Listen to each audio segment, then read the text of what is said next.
முதல் ப்ரமோ வந்துருச்சு. Vijay Sethupathi sir eviction கார்டோட வர்ற ப்ரமோ தான் இது. ஸோ ஃபஸ்ட்டு எல்லாரையுமே வரிசையாக சேவ் பண்ணுறாரு. இது வரைக்கும் சபரிக்கு எந்த பூஸ்ட்டும் இந்த ஷோவில் கிடைச்சது கிடையாது.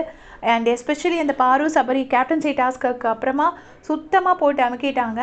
பட் இன்றைக்கி வந்து ஃபஸ்ட்டு சேவ் பண்ணியிருக்காங்க. ஒரு சின்ன கான்ஃபிடென்ஸ் பூஸ்ட்டாக இருக்கும் அவருக்கு. முதல் தடவையாக அது நடந்திருக்கு. அண்ட் சேவ் பண்ணதோடு இல்லாமல் விஜய் சார் வந்து சொல்லியிருக்காரு, ஏதோ ஒரு இது இன்னும் தயக்கம் ஒன்று இருக்குது, அந்த பேரியரெல்லாம் உடச்சிட்டு வெளியில் வாங்க அப்படின்னு சொல்லியிருக்காரு. கண்டிப்பாக ஒரு தயக்கம் இருக்குது, இன்னும் அந்த தப்பையே நினச்சிட்ருக்காரு. அதுக்கப்புறம் பார்த்திங்கன்னா ரெண்டாவது வந்து சாண்ட்ரா வந்து சேவ் பண்ணுறாங்க. சேவ் பண்ணிவிட்டு என்ன சொல்கிறாங்கன்னா, எந்த பக்கம் நியாயமோ அந்த பக்கம் நில்லுங்க அப்படின்னு சொல்கிறாரு. இப்போ கூட அவர் கொஞ்சம் சாஃப்டாக தான் சொல்கிறாரு, நியாயமாக இருங்கன்னு சொல்லலாம், அதுக்கு எந்த பக்கம் நியாயமோ அந்த பக்கம் நில்லுங்க அப்படின்னு சொல்லிடுறாரு. மூணாவதாக வந்து மக்கள்கிட்ட கேட்குறாங்க யாரை சேவ் பண்ணுறதுன்னு. கமருதுன்னா கானா வினோதான்னு. உடனே எல்லோரும் கமருதுன்னு வந்து கத்துறாங்க. அதுக்கப்புறமா கமருதுன்னு சேவ் பண்ணுறாங்க. இதுதான் உலகம். தப்பு பண்ணவங்கள மறந்துடுறாங்க. தப்பு பண்ணவங்களுக்கு சப்போர்ட் பண்ணதுனால மாற்றி எல்லோரும் இப்போ ஃபஸ்ட்டு கமருதினை சேவ் பண்ணணும், வினோதனாவை 4ஆவதாக சேவ் பண்ணணும்னு சொல்கிறாங்க. பட் அவர் அப்படி ஃபுல்லாகவே நின்னதுக்கு அவருக்கு இது தேவை தான். 3ஆவதாக கமருதீன் சேவ் பண்ணுறாங்க, 4ஆவதாக கானா வினோதனா சேவ் பண்ணுறாங்க.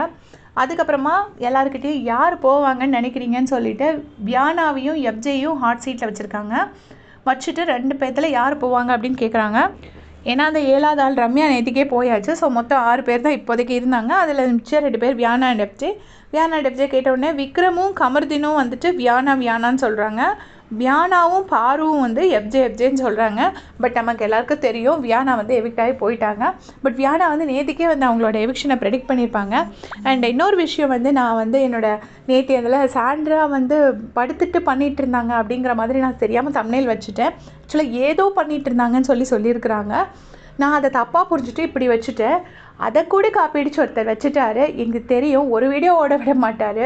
அவ்வளோ பெரிய சேனல் வச்சுட்டு இப்படி பண்ணால் நான் எங்கே போகிறதுனே எனக்கு தெரியல. இனி போய் மாற்றுவார். உங்களுடைய கமெண்ட் சொல்லுங்கள்.